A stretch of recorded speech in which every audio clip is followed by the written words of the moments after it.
家好，歡迎嚟到心境深潛。今日我哋係講吸引力法則第4本書《秘密天天練》。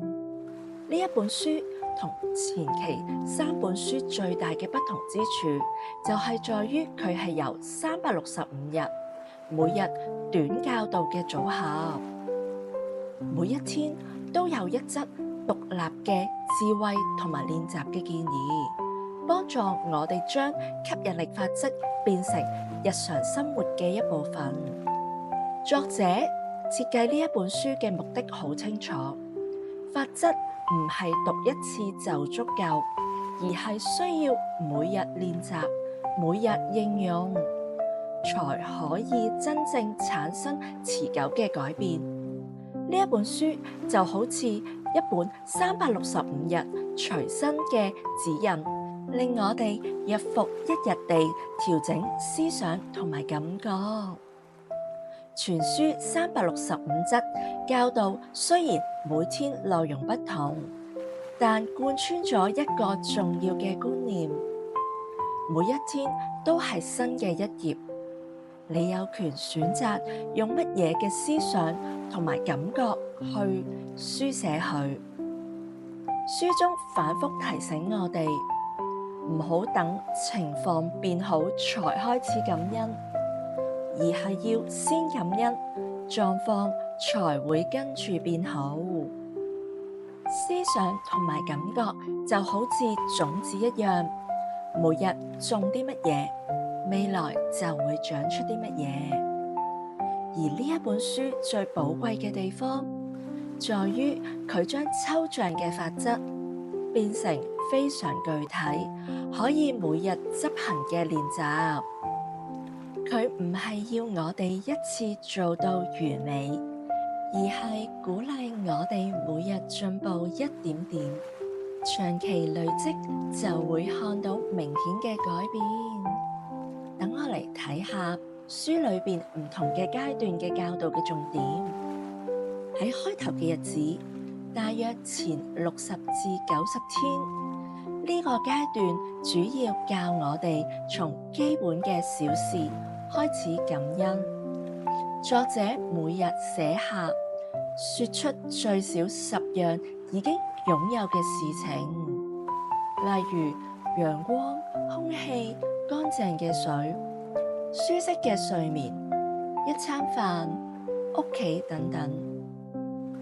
當我哋對呢啲小嘅日常事情真心感恩嘅時候，頻率就會逐步提升，開始吸引更多正面嘅體驗。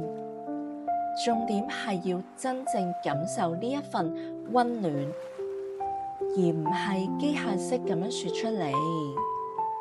而中段嘅日子，大約喺第90日至200日，呢個階段開始轉向感恩身邊嘅人，以及練習提前感恩。書裏邊教我哋每日可以感恩家人、朋友、同事，或者為我哋做過嘅事情，甚至感恩陌生人嘅善意。同時，作者特別強調提前感恩嘅重要性，唔好等到願望實現先至感恩，而係喺未見到結果之前，就已經好似已經發生咗一樣去感覺。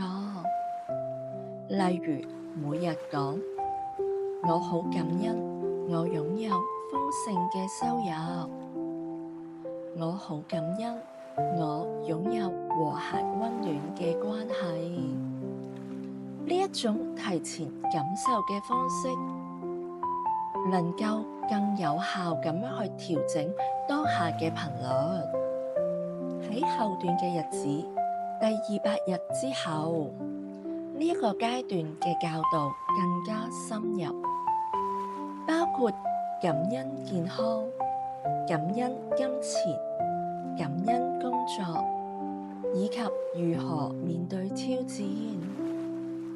書裏邊提到，當我哋面對困難嘅時候，如果能轉向感恩，呢一個經歷帶俾我哋嘅成長頻道就會更加快提升。書裏邊仲有好多關於感覺良好嘅練習，例如每日提醒自己，我而家選擇感覺良好，或者喺一天結束嘅時候，回顧當日值得感恩嘅3件事。呢一啲好似好簡單嘅日常動作，正係讓吸引力法則從理論變成生活習慣嘅關鍵。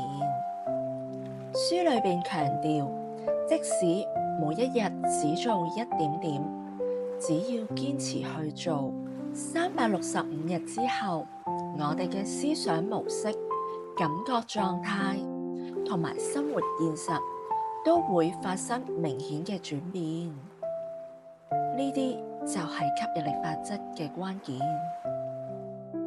秘密天天練提供咗一套非常簡單而且有效嘅每日流程。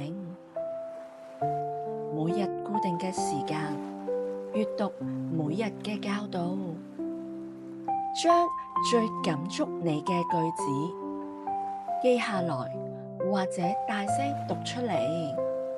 根據當天嘅內容，做相應嘅小練習，例如寫感恩列表、提前感恩、感覺良好練習等等。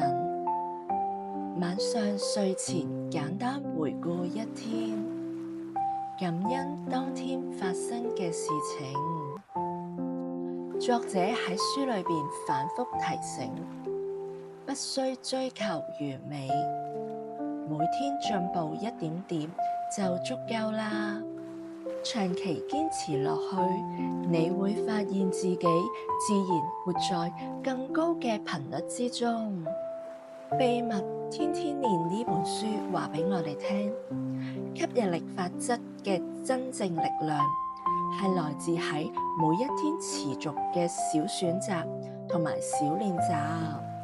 作者最後提醒我哋，每一天都係新嘅一頁，你有權選擇用啲乜嘢嘅思想同埋感覺去書寫佢哋。感謝你陪伴我完成吸引力法則系列嘅4本書。如果你都想開始365日嘅每日練習，都希望你哋從今日無論進行到幾多天，都可以留言分享，話俾我知你嘅體會啊！記住，改變從每天一小步開始。多謝你哋嘅收看，下次再見。